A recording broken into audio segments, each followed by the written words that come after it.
Okay, go live. Okay, amazing, fantastic, looks great. Okay. So if you are in StarCam and you can hear me, we'll get started in about 2 minutes at 7 o'clock. I can see that there's a couple people in here, so great. I can see that my friend Hildy has already uploaded a question for me, so that's awesome. We're live on YouTube as well. If you're watching on YouTube and you would like to ask questions or be able to interact, you can pop over to the StarCam app and come in that way, and it will actually let you upload questions directly. Once you get the app and then come in, you'll see the Sourdough for Beginners logo sitting there. You'll see the event and you'll be able to get in. And then we're trying something new today. People who upload videos, we're going to give away a free copy of the book. So we're just trying to get people using this Q&A here. So in about 1 minute, we'll do our first question. But I'm coming to you live today from the parking lot of the local university here in my hometown. My daughter has started her rugby season, and it turns out that rugby is going to be every Monday and Friday for basically the rest of the summer. So it kind of looks like I'll be doing these live Q&As here from the truck, which is fine with me. It gives me an excuse to get out of the sun or out of the air. So it's 7 o'clock. I can see some questions in the queue. I'm glad you're all here. Let's get started. So let's just get rid of this for a sec. All right, so what does Hildy have to say? So Hildy says, do folks use sourdough starter for artisan breads? I never really see those type of bread recipes using a sourdough starter. I'm still waiting on my starter I ordered from King Arthur. Hildy, you should start a starter from scratch today or tomorrow, and also wait on your starter from King Arthur. You might end up with two starters, and once they both activate, you can combine them together. So that would be okay, but it would be a neat experiment to see if you can actually get your own starter going, and if you end up liking that better than your starter that you get from King Arthur. So, I mean, you're waiting anyway, right? So maybe just mix some flour and water together. I don't know if you guys can see it or how it looks on your end, but I was able to upload links into the StarCam system today for the first time. So I'm not exactly sure where you guys would see it on your side of the app, but you should be able to find the links to all the tutorials. So as we go through tonight and talk about things, then we should be able to get to those links as you need them. So do folks use sourdough starter for artisan breads? Well, I think sourdough is an artisan bread. It's among several different kinds, right? So what is an artisan bread? It's basically just a bread that is, special and made differently than the commercial bread that we're sort of used to seeing nowadays. So sourdough itself is an artisan bread. Now, there are ways to convert yeast breads to sourdough breads. I don't exactly know how to do it. Essentially, I think what it is that you slightly reduce the flour and water called for in the recipe, omit the yeast, and add the sourdough starter. I've heard that it's 100 grams of sourdough starter per packet of yeast, and a packet of yeast is I think it's about two and a quarter teaspoons of yeast. So instead of using that 2¼ teaspoons of yeast, put 100 or 150 grams of starter into your bread recipe, and then of course expect that bread recipe to take a lot longer to rise. So let's see what we've got here. Rick says, I can see it perfectly. Okay, great. Does it look weird that I'm here in the truck? I brought my little stand so that I can have both my hands. I don't have to hold on to it. So, but it's kind of a little bit wobbly. But I'm pretty comfy in here. We've got nice big seats and everything else. So, Rick says, audio is great. Okay, awesome. So good. Let's go here. So Celeste Card 94 says, how do I store discard and how long is it good for? Um, I suggest using up your discard within sort of 2 weeks. The way I usually do it, I don't get that much discard anymore, and I'll explain that to you. But usually, what I would do is I would have a great big jar in the fridge, and I would discard into that jar sort of on top of itself. So at the time, I was feeding my starter every day, and I was discarding into that jar the extra over and above my recipe, and I would just pile that discard up on top of each other. And then every 2 weeks, I would have a huge discard baking day. Um, Technically discard will last forever as long as it doesn't mold, right? But the longer it sits there, the more it ferments, the more alcohol it becomes. And I find that after, 10 to 14 days, it starts to taste way too sour. So you start to taste it in your cookies or your pizza dough or whatever it is that you're going to make with your discard. But it's okay to sort of pile it up on top of itself as long as it hasn't molded. It's safe to use. From a taste perspective, use it up within 2 weeks. Um, you actually have the option of not really needing to have any discard.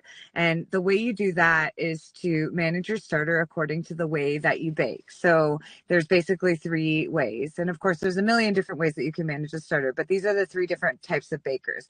If you're a daily baker, if you bake every day or almost every day, then keep your starter on the counter and feed it every day, right? So you mix with it, you refeed it, you leave it sitting on the counter. The next day when you go to bake, you're good to go, right? If you skip a day of baking, then you just discard into your discard jar and feed it. So that's one way.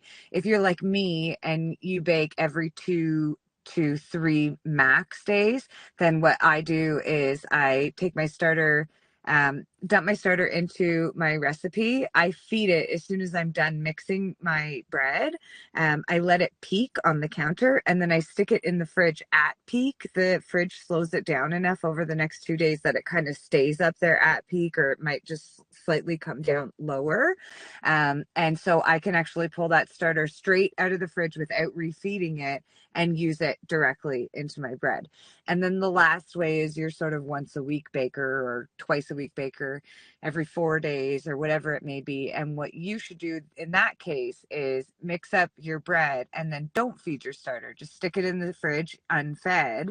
And the next time you want to use it, pull it out 4 to 12 hours or the night before you're going to mix. If you're planning to mix in the morning, feed your starter, let it peak on the counter, right? And then use it in your bread recipe. Don't feed it, stick it back in the fridge. So there's lots of ways to not have that much discard.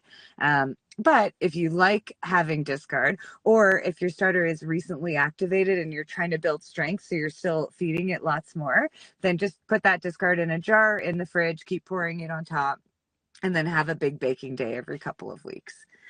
So here we go. Let's see what the next one is.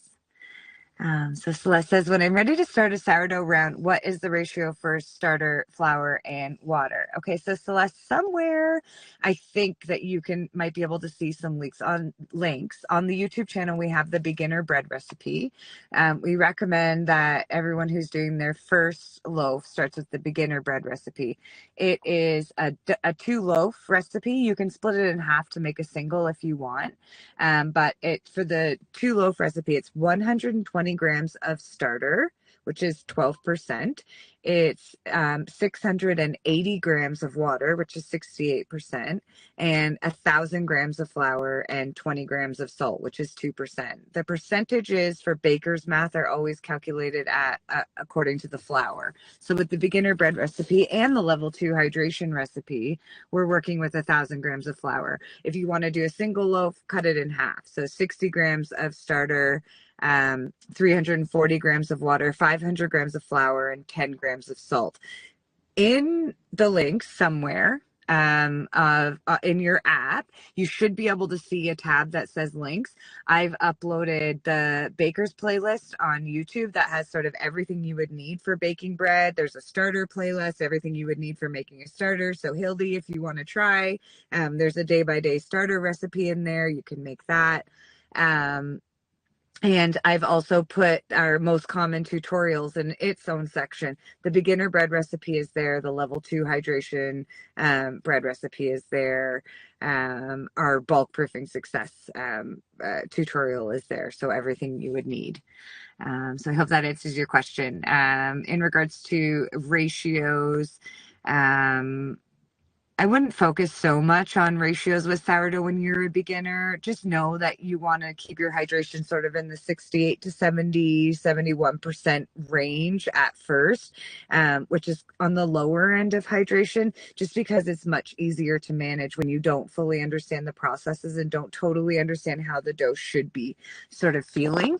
And then once you start getting some really good loaves, then you can start looking at increasing that hydration.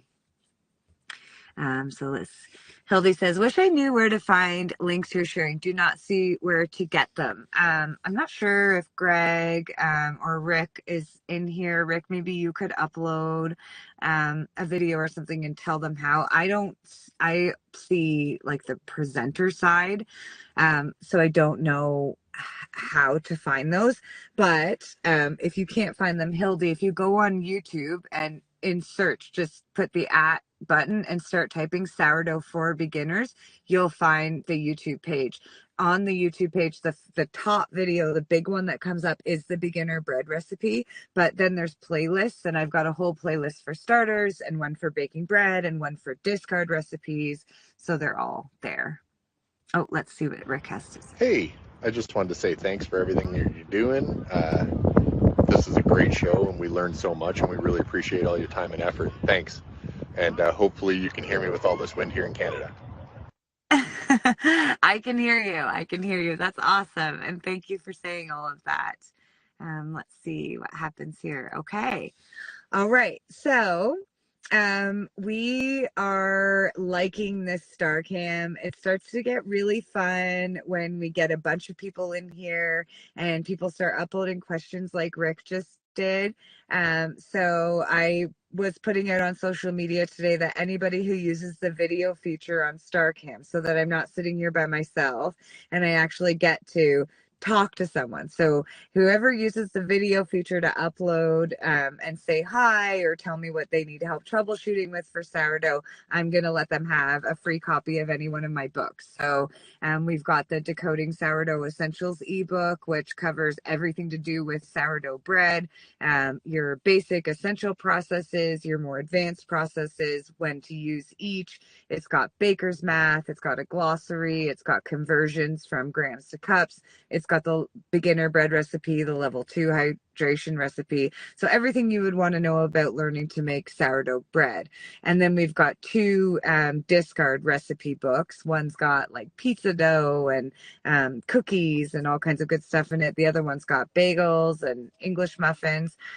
So if you get a video uploaded, then we can start doing start giving those books away. So I'm just checking the YouTube comments right now, and it says, I see a lot of discard recipes. I thought these were for the discard when you're making a new starter and discarding, but now I'm thinking it's unused, activated, mature starter. Is that correct? That's a great question, Ashley.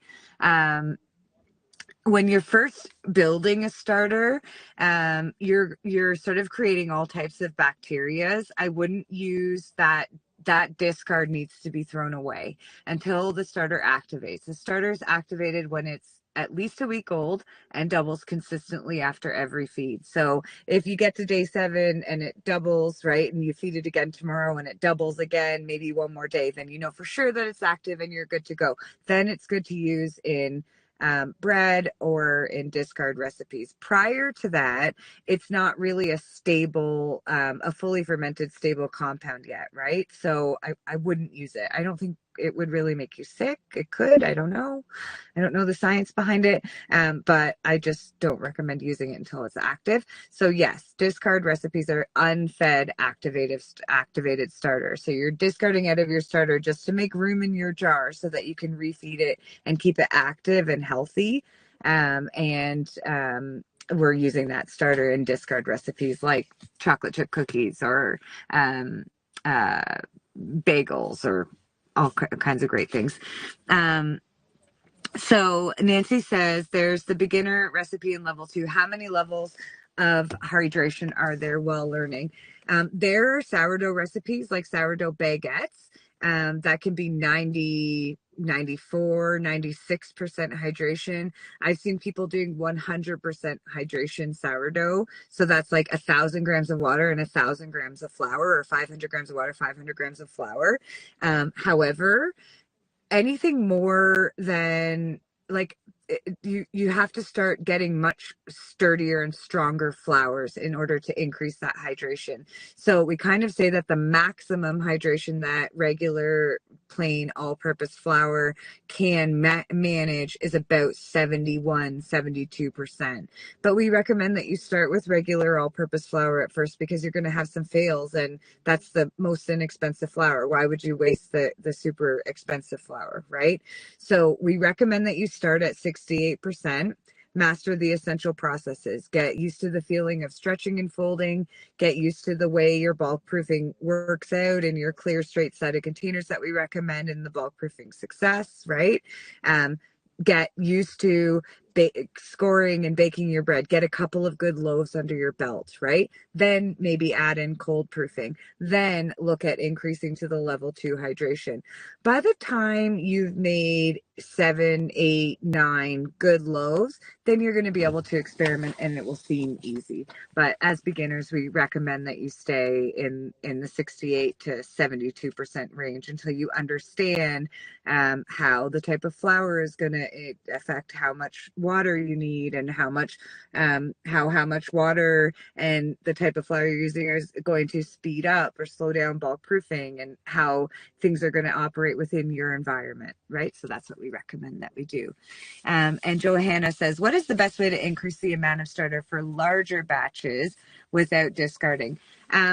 So depending on how large it is, once your starter's activated, it's not as necessary as it is when you're trying to build a starter to stick to the ratio, right? So you should always have a certain base amount, and you should choose that base amount based on how much you think you're going to be baking, right? So there's a couple of ways of doing it. I have 2 starter jars that can hold up to 300 grams of starter total. That means that on any given day, I could use 250 grams from each starter jar, which is 500 grams of starter, right? And leave 50 grams of starter behind in each jar and then refeed them, right? And so the reality is that 500 grams of starter is a lot. That would be like two recipes of the level 2 hydration, which would make 4 loaves, and then another 100 grams of starter that you could use like in the pizza dough recipe or whatever it is. What we say is feed your starter what you're going to need for your next bake. So you should have an idea of what your next bake is going to be when you feed your starter. So if you know you're going to need 200 grams and you've got 50 sitting there, feed it 100 grams of starter and 100 grams of water, right? That's going to end up making it a 1 to 2 to 2 ratio. But once your starter is super active and good to go, it doesn't have to stay in that sort of strict ratio, as long as you're feeding it more flour and water than there is starter in the jar, so that it's got lots to eat through, then you're really good to go. If you're going to bake a lot, then you might want to either have 2 starter jars or get one of those great big gallon jars. If you guys find the links, I've got an Amazon storefront there, and I've got huge 1 gallon jars that you can get. And so basically what you do then is you just grow your starter up. You feed, so if you had, say you've got 50 grams, feed it 100 each of flour and water. Now you have 250, right? And then at your next feed, don't discard, feed it 250 grams of flour and 250 grams of water. Now you've got 750 grams of starter, right? You could use 700 grams of starter, leave 50 behind, and then do this all over again. So I hope that helps.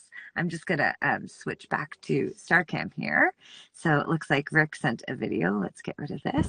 How do I get a hold of you now for my book? And how do I decide which one I read? Where should I go look, and how do I do that? So I'm just going to play that one more time because I'm not quite hearing that right. Play again. How do I get a hold of you now for my book? And how do I decide which one I read? Where should I go look, and how Oh yeah. Okay. So if you upload a video question and you get the free book, so go to sourdoughforbeginners.com. All of the books are on the homepage. So you'll be able to see all of the different books. You can pick which one you want and then hit the contact form and send me an email and say, "Hey Sarah, I was on the StarCam. You said I could have a free book." And then I'll just, I want this one. I want the discard recipe one, or I want the essential processes one. And I'll respond back and email it to you. So, and if you're on YouTube and you want to come in and upload a video, that would be awesome. Just pop over to StarCam. We'll be here for a little bit. So let's go to the next question. So Hildy.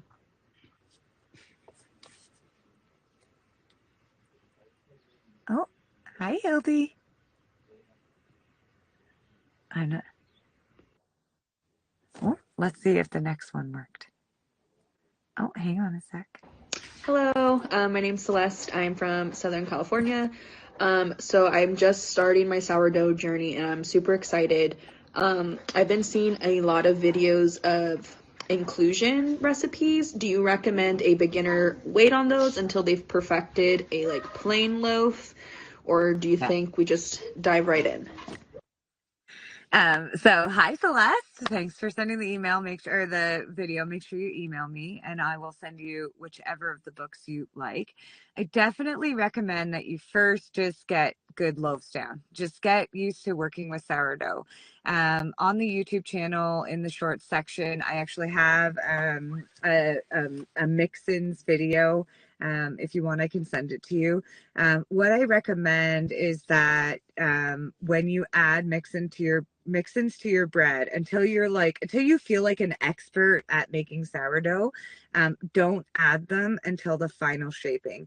If you add things like jalapenos or um,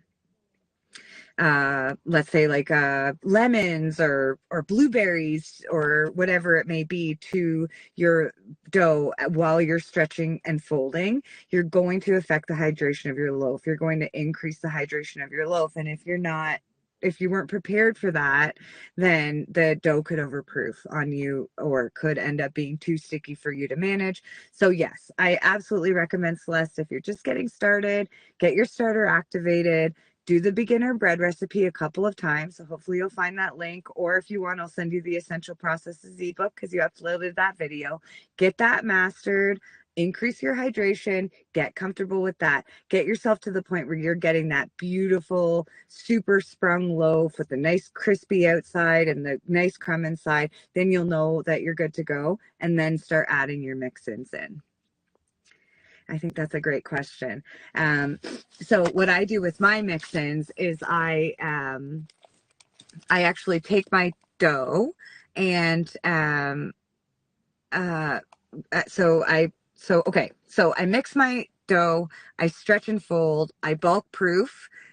Usually my bulk proofing takes somewhere between 4 and 6 hours. We kind of see that, like, depending on your hydration level and how warm it is in your house and what your environment is, that it usually takes somewhere between 3.5 and 8 hours. So we definitely do not recommend proofing on the counter overnight for your first couple of loaves. We recommend trying to set it up so that your dough is bulk proofing when you can watch it. We recommend that it's done in clear, straight-sided containers.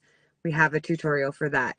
So after bulk proofing, I pre-shape my bread, let it rest for about 30 minutes. Then I take that bread and I flip it over onto the counter. And normally when I flip it, I just kind of stretch it a little and then start my pamphlet fold.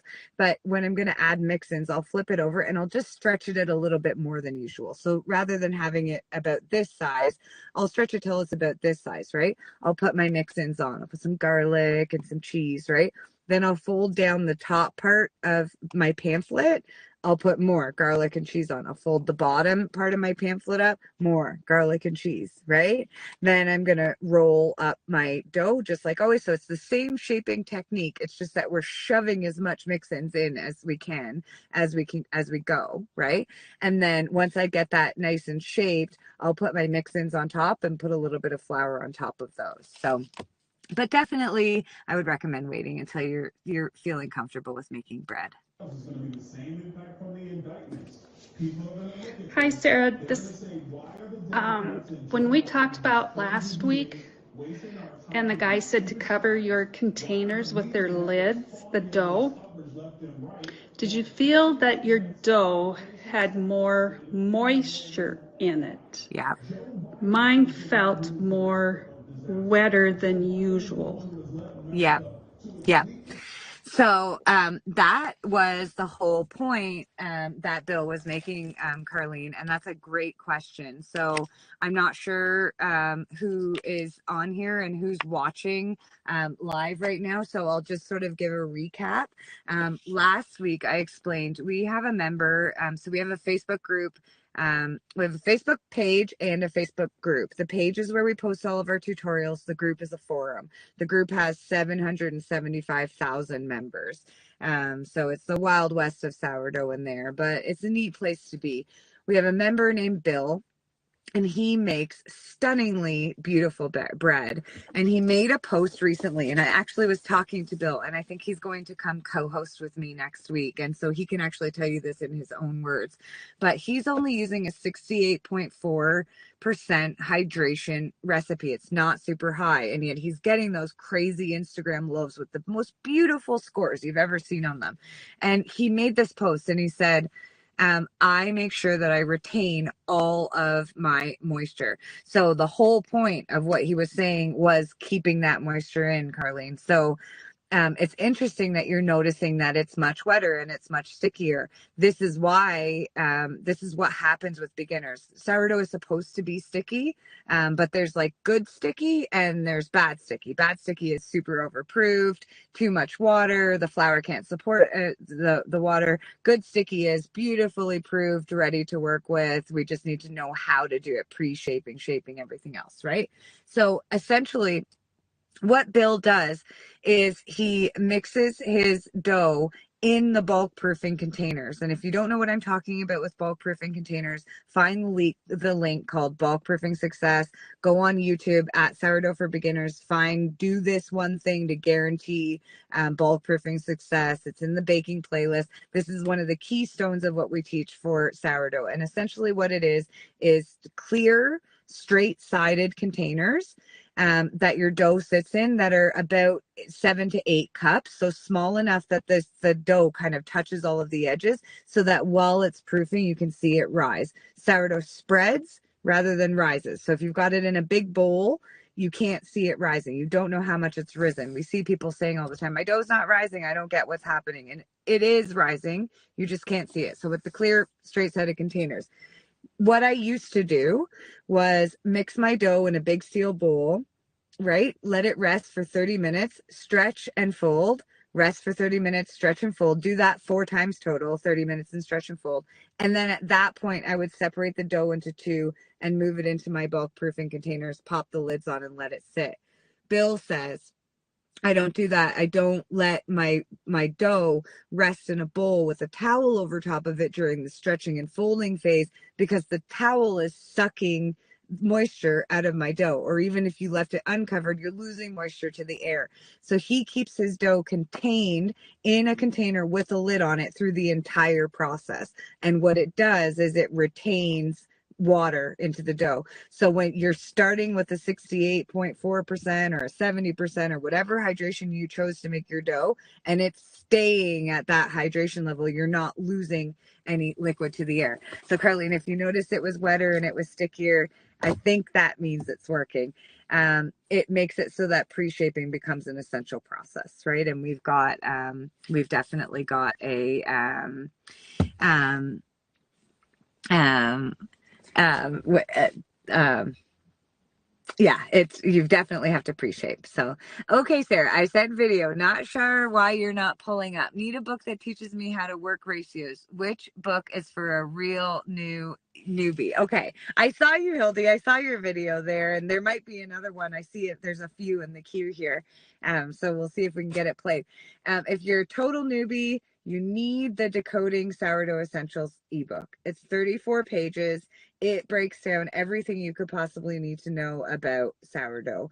It talks about the ratios. It helps you understand them, right? It says these are the basics, right? These are the things that we recommend you do what we recommend is that you only do the basic things at first, just the bare bones essential processes to get yourself to making a perfect loaf. While doing those things, right? While learning those essential processes, you're going to get comfortable with how the dough is supposed to feel, how it feels when you've built enough strength in it after stretching and folding, how it feels after you've cold proofed it enough, how it feels while you're pre-shaping it, the right level of sticky, right? How it looks when you bake it. Use those basic essential processes. That book also covers what the more advanced or optional processes are, because we know you're going to want to get to those. So it helps you understand what auto leasing is, and what creating a levain is, and why, when to add cold proofing and what to do for cold proofing. So definitely, if you're a newbie, that decoding sourdough essentials is definitely the one you need. Let's see what we got here. I know you said it already, but where do you find your email address to get my ebook? So sourdoughforbeginners.com, and then hit the contact form. Just put your name and your email in, and then just say, hi, Sarah, in the thing, and it'll come directly to my email. There we go. Perfect. Okay. So let's check and see what's happening on YouTube here. So if you're watching on YouTube, I can see comments here in StarCam, but you can't upload questions directly. So if you're watching it on YouTube and you're seeing these questions come in and wondering how the heck they're doing that, that's because they're doing it through the StarCam app. So Joanna had asked what was the best way to increase the amount of starter. We got that. Whimsical.design says hi from Canada. I'm in Canada too. I'm in Ontario. I'm actually sitting at Trent University right now. And Whimsical.design says, I'm Elizabeth. I'm so confused with the starter sitting in the fridge, then taking it out to warm up. I now have to feed it to activate it, but there's too much in the jar. Okay, that is a great question, Elizabeth. Number one, you don't have to bring your starter to the fridge and let it come to room temperature. You can take it straight out of the fridge and do whatever it is that you need to do with it. The reason that we discard with a starter is to make room so that it can be fed. We recommend that your starter has at least enough room within the jar to triple, right? So if you've got this much starter when it's fed, we want your jar to be 3 times the height of that. And the reason why is because we recommend using a tightly sealed lid to prevent mold and fruit flies. And as long as you've got enough room in your jar, you don't have to worry about the jar overflowing or the lid popping or puffing up, right? You don't have to worry about burping it, everything else. So Elizabeth, a couple things. You might need a bigger jar. Mine is 750 mils, which is like 3 cups. So I use a rescued deli container. Like you go to the deli and they've got those plastic, it's about this tall. It's clear plastic. It's got a snap-on lid. I think you get like macaroni or potato salad in it at Sobeys or whatever. So I just used one of those and washed it really well, and that's what my starters go in. And when I share it with people, I eventually ended up buying a 20-pack on Amazon so that I can share it with other people. So take your starter, dump out all but say 50 grams, right? If your starter is already active, right? If your starter is already doubling consistently, then you can use that amount that you dumped out either in bread or in a discard recipe. If your starter is not active yet, if you're feeding it every day to try and get it to activate, you need to throw that away just until it activates. After it activates, then you can use it, right? Leave 50 grams behind. So all but 50 grams. Feed it 50 grams of flour, 50 grams of water. Now you have 150 grams, right? If you are trying to make a recipe that calls for 120 grams of starter, like the beginner bread recipe, still keep that 50-gram base, but feed it 60 grams of flour and 60 grams of water. Now you've got 120 grams of starter and a 50-gram base. So once it doubles, you can take your 120 grams out. It leaves 50 behind. You can actually just leave that 50 grams in the fridge all the time and only feed it when you need it. So I hope that makes sense. Let's see what else is happening here.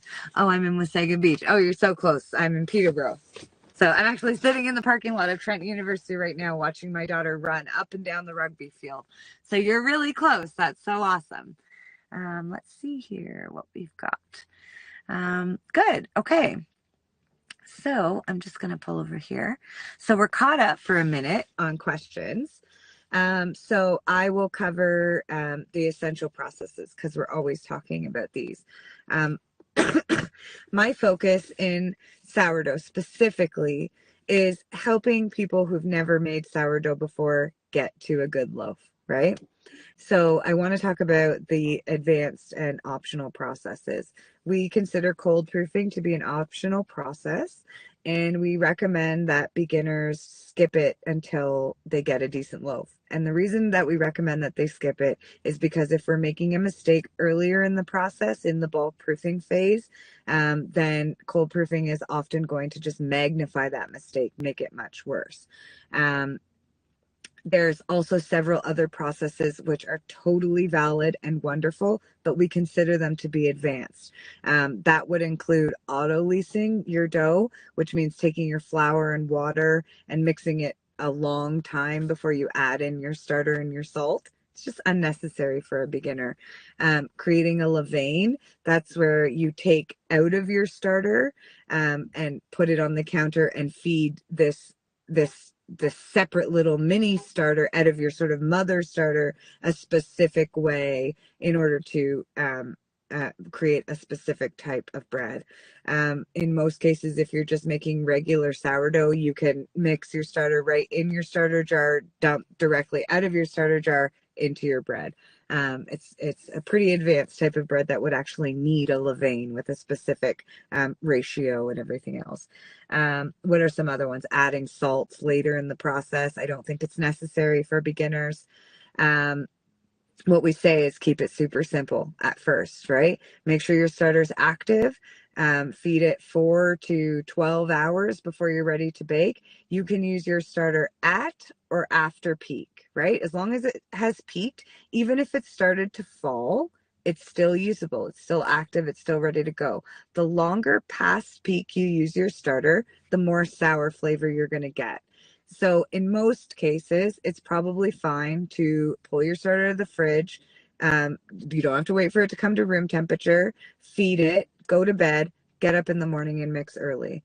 Our next recommendation is that at least for the first 1 or 2 loaves and maybe longer, you time it so that you're there.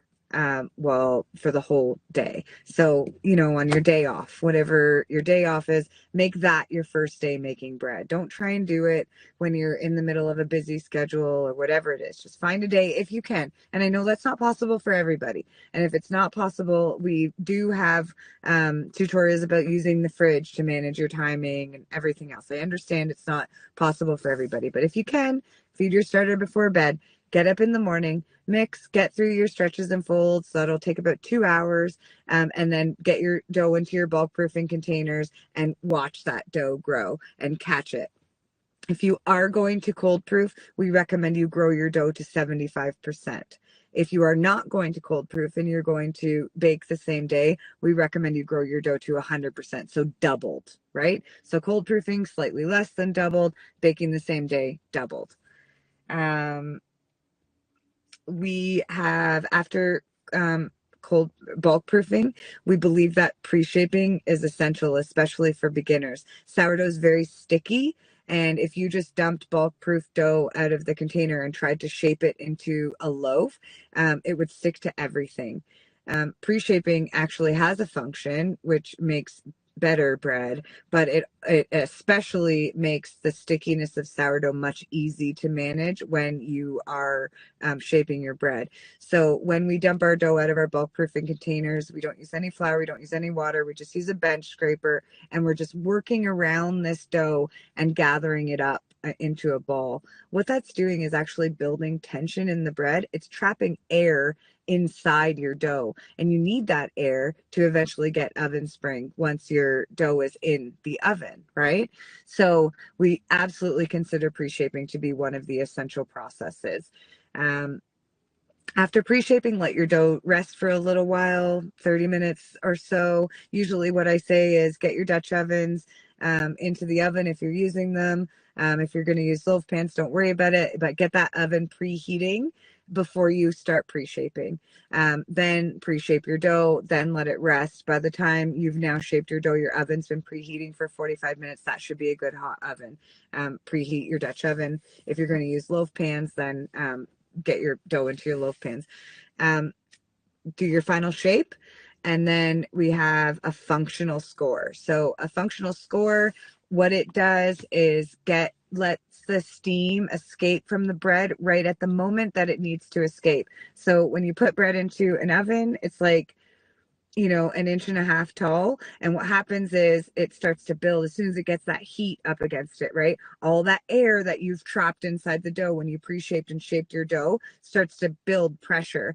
And eventually it springs, right?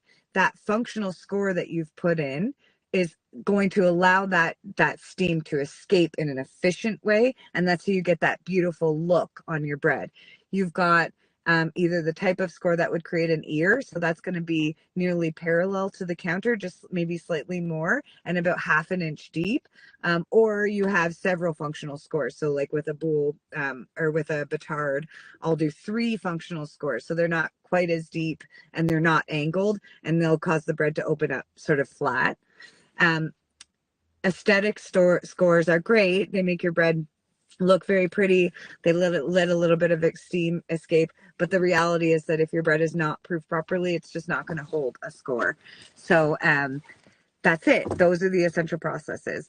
Anything beyond that, obviously baking, I mean, you have to bake the bread, but anything beyond that is something we say that you should just hold off. Just get those things mastered, right? Get some really good bread going, and then after that, start adding those in. Let's see here.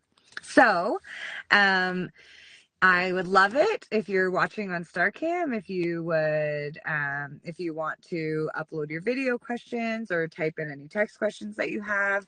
If any of you can see the links, adding links to StarCam is a new thing that I was able to do today, but I'm not sure if you guys can see them. And so if one of you can and want to let me know, that would be awesome. So let's see. Whimsical says, thank you. You're welcome. Private lesson, please. So I actually am doing a series. I have the first episode done. I've got to find time to do the second one. But basically what it is I go to somebody's house wondering if using whatever they've got, if we can get them to make a perfect loaf the first time. So can Crystal make sourdough perfectly the first time? Episode 1 is on the YouTube channel. I showed up there. All I brought was my starter. And then we just used what she had available. And she did. She made perfect bread. So I'm kind of starting to bet that if I just show up somewhere, I could help somebody make good bread really well the first time. So let's see what's happening here. T.S. Chili says, should my dough have lots of gas bubbles or some gas bubbles to say it's done proofing? Okay. Too many bubbles means it's overproofed, right? What we want is the bread to be just proofed enough that it will hold tension, but not so proofed that it starts to fall when you're trying to pre-shape it. And getting used to what that exactly is takes a little bit of practice. So what you're looking for is your dough's in the bulk proofing container, right? You're looking for the dough to be slightly domed on top and maybe have a little bit of bubbles. When you're taking it out of the bulk proofing container, so you've tipped your container upside down, you kind of have to push it out with your hands. It's quite sticky. It's sticking to the container, but it's staying together and falling all out. So I hope that makes sense. Let's see something here. Let's see. There are lots of links in your profile. Okay, cool. I hope that you guys can see it on the fan side. I can't see what you guys can see. Proofing. Yes. No, I got what you meant there. Cool. All right. So I've got some more questions here on the YouTube side. Why does my dough never proof in the fridge? So Bonnie, there's 2 kinds of proofing, and I know this is confusing, and it happens to people all the time. Bulk proofing needs to happen on the counter. Your dough needs a warm environment in order to get to the first stage, the rise, which is essential. We call cold proofing. We say cold proofing, right? And so it confuses people all the time. They think that they can mix up their dough and get through stretching and folding and then just stick it in the fridge and wait for it to rise. The reality is that it's actually called bulk fermentation, and bulk fermentation begins as soon as you add starter to anything. And the bulk proofing phase is after stretching and folding and to the point where the dough is proofed or doubled or grown or risen or whatever it may be. Cold proofing is actually cold retard. And what that means is when you put the dough in the fridge, it actually nearly stops it from rising anymore. It won't entirely stop it. It will continue to rise slightly, but it slows it down so much that it allows the gluten structure to continue to develop, the taste structure to develop without the dough overproofing. So, when Bonnie asks why isn't it proofing and never proof in the fridge, it's not supposed to. You really need to do that bulk proofing on the counter. So you're watching live right now. So we on the YouTube side, I think, Bonnie. So you should be able to go into my YouTube channel and find the bulk proofing success video. It should help you. So Tia says, I use a proofing pad. Is that a good idea or not? If your house is freezing and your dough won't rise, then yes. I like those dough proofing containers because they maintain a steady heat. Barb, one of the admins in our group, has one. She says she only uses it in the winter, not in the summer. The reality is that if your dough can function well and your starter can function well on the counter, then that's what you should do. But if it's really cold and you need to have that proofing pad, then you should use it. But sometimes adding heat can actually cause problems with the dough. It can cause it to proof too quickly, right? So we don't want that either. Let's see. All right, so let's go in here. What does burping the starter mean? Johanna asked. Okay, you shouldn't have to burp your starter if you're managing it effectively. So if your starter is in a very small jar and you're trying to get it to ferment, it's going to build gas up, right? And so it could technically pop the lid off, right? So people burp their starter. I think that in some fermentation processes like kombucha, these long fermentation processes, the burping is a good thing. But the reality is with a starter is that we're either feeding it every day or we're storing it in the fridge, and the fridge is cold retarding the starter the same as it does with our dough, right? As long as your starter jar is big enough, at least triple the size of your fully fed starter, right?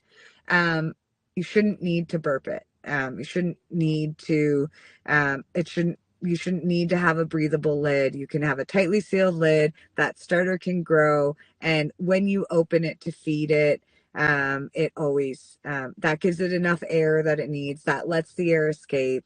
You should be good to go, so you don't need it. Okay, let's see what's happening here. Thanks, Rick. That's very encouraging. So I preheat the oven, but never preheat my Dutch oven. What is the purpose of preheating? My bread comes out good. Kathy, that's a great comment. If something's working for you, don't change it. Like if your bread's great and you love it and it's working good, don't change it. The reality is that there are a million different ways to do sourdough. Everybody's trying stuff out, right? Everybody's experimenting. Everyone's doing what they were taught or what they managed to learn. So if it's working for you, then do it. The way I do it, and I don't think that it works for everybody, but my oven only goes to 450 degrees, not 500. And I am very confident that my oven does not hold 450 degrees the whole time. Sourdough really needs high heat at the beginning in order to cause that spring, in order to get the bread to poof and come out through that score line that you've done. So for me, preheating the Dutch ovens makes sure that even if the oven itself isn't holding as much heat, those Dutch ovens are nice and hot, right? So it's just one of two ways to do it. Lots of people don't preheat their Dutch oven at all. Lots of people use loaf pans. All of these things are totally valid, and I encourage you to do whichever one works for you. So Kathy, if it's working good, don't change it. Nancy says, please visit make Minnesota and make a house call at my place. I am so excited to make this series that we've been talking about. I've got episode 1 on YouTube. I went to my girlfriend Crystal's house. She made perfect bread the first day, and the next day, all by herself without me there, she made perfect bread again. So I'm 1 for 1, but I need to go to a few more houses. So I've talked to some local people. My husband and I love to travel through the States. So who knows? Maybe we'll get to a point in the future where we can travel a little bit and do these one-on-ones. Bonnie Nelson, this is after a bench proof. So let me just go back and read what the question was there. Why does my dough never proof in the fridge? So Bonnie,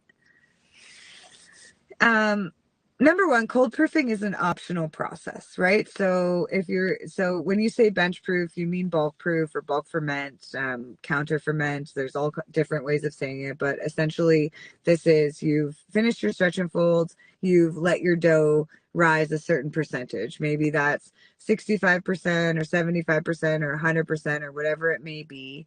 And you have now you've pre-shaped your dough and shaped your dough and you've put it in the fridge.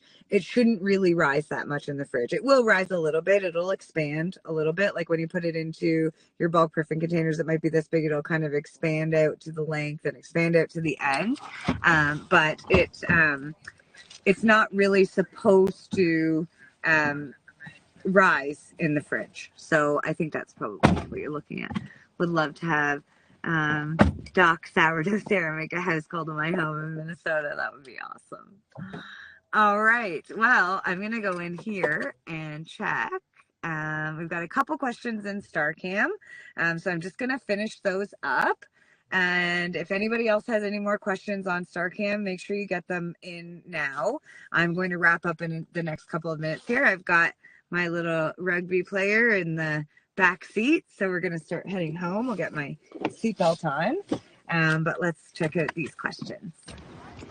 We're all done practice. We're coming to the truck. Look at my hands, ready? She's in the truck now. So we're good to go. Let's see what happens here. Okay. All right. So we got through the questions for StarCam. Let me just check on YouTube, make sure I don't have any more there. There we go. I think we got them all. Okay, well, this was awesome. So those of you who uploaded a video question, go to sourdoughforbeginners.com. All of the ebooks that we sell are right there on the homepage. Look through them, decide which one you want, and then hit contact at the top of the website, and then just put in your name and your email and send me a message and say, hey, Sarah, I uploaded a video on StarCam. I want this book, and I'll respond tonight or tomorrow and get it emailed to you. So I'm excited to do that. Whimsical dot designs. I thought we only feed when we're going to bake.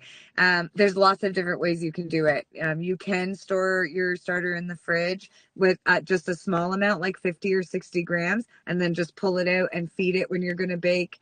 How much you want to. Some people feed their starter every day. There's lots of different ways to manage it.